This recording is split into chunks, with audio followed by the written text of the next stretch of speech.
Hello, NaNoWriMo world. I hope everybody's doing okay. Ooh, I petted a kitty. What? And the kitty's gone. Uh, so the days are getting short and the night is getting long. So make sure you take care of yourself. And what in the world's going on over there? Sounds like about 10 cats acting a fool. Anyway, might be a predator. Who knows? So when you're doing NaNoWriMo, I know a lot of folks, especially when they're new doing this, they get very stressed out. They get a little bit worried. Am I going to make it? Am I going to do it? Is it any good? Let me tell you, one of the secrets I've learned over many years of doing this is don't worry so much about perfect word choice, sentence structure, plot stuff. Dialogue doesn't have to be crisp and perfect. Just write out there. I mean, literally, just write out there and have fun doing it. Because what you want to... Oh, didn't pet a kitty. What is going on over there? Oh, it's a possum. Okay. Yep. Possum. Hey, possum. Possums are cool. The doesn't have to be perfect. Doesn't have to be, written like Mozart. Just get it on paper. You can rewrite it. You can revise it. It's fine. If you do come up with something great, though, then that's awesome. And sometimes that just get it done and get it moving mindset can really help a lot to make something great. So don't, worry about all the nitty-gritty details. And sometimes, and that's one of the things you have to be careful of, is that feeling of everything has to be perfect, everything has to be great, has to be flawless the first time I put it down. You hear authors and various authors will tell you that's what they do, and they just, write like Mozart, and it's just perfect the first time. Oh, pet a cat, I got a tail. No pet there.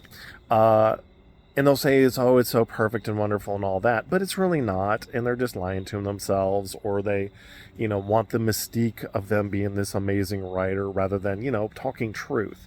It's an Instagram problem. Everybody's got a perfect life on Instagram, and yet half these people are miserable, right? And so don't worry about that. Just you write how you're going to write and do the best you can to make it good. But if it isn't, that's not the biggest problem. That's not the biggest issue. Do what's in your heart. Do what you think is really awesome. Do what you think makes your writing sing. Make your characters amazing. The things that people remember are not necessarily your twists or your contrivances or the plot holes or anything else, but was it a great character that they remember? Did they connect to that person with that, parasocial relationship? Ooh, I petted a kitty. Not a second time. Okay. But you really want to make it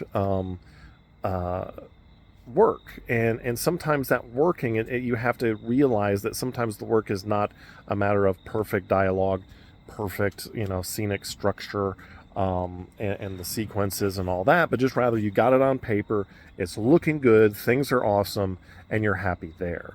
And that's hard to do sometimes because you're in this rush or in this mindset of comparing yourself to everybody else. Again, Instagram type problem. Don't do that. It's not worth it. Don't compare yourself.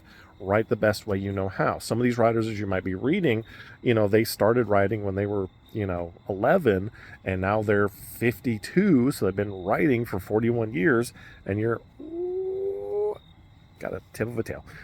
So you're comparing, your year 1 to their year 41, and you need to, realize that that's just going to be a huge difference. Same thing with, some chess player or whatever you got. There's going to be a huge difference in that, and that's okay. You're practicing, you're learning. And one thing, if the NaNoWriMo is very stressful, very, fear-inducing, you feel very uncomfortable, one, it might not be for you, right? NaNoWriMo might not be how you write. It might be a thing where you don't really want to write. Maybe you want to write one book and that's all you want to do, and that's fine. There's nothing wrong with that. But it may not be the thing that you really want to do. You've tried it, it's not you, so it's okay to move on. It's okay to just say, you know what, I'm much better writing video games or something like that, writing a screenplay rather than trying to write a novel. So again, don't hurt yourself over that. It's not worth it. NaNoWriMo for me is absolutely joyous, and it's funny that sometimes December 1, when I've finished whatever book I'm writing on, I get kind of depressed. And it's because I'm not spending time with those characters anymore. I'm not in that universe. I'm not really getting to know people. The whole thing is over, and I feel, oh, be happy that it happened rather than sad that it's over. No, I'm sad for both. I'm happy that it happened, and I'm sad that it's over. That's okay. It's okay to kind of mourn your own loss of that connection to those people and the story and the setting. So NaNoWriMo for me is just joyous, amazing, wonderful work. And I hope it is for you, because it really is, again, a blessing and a wonderment that I get to hang out with some characters and do some, interesting introspection for myself, introspection on the world, society, all that good stuff, to really come to terms with myself sometimes. So anyway, take care of yourself. Good luck. Keep writing. It's going to be okay. Don't try to be perfect. Just try to be yourself and have a wonderful time. Enjoy.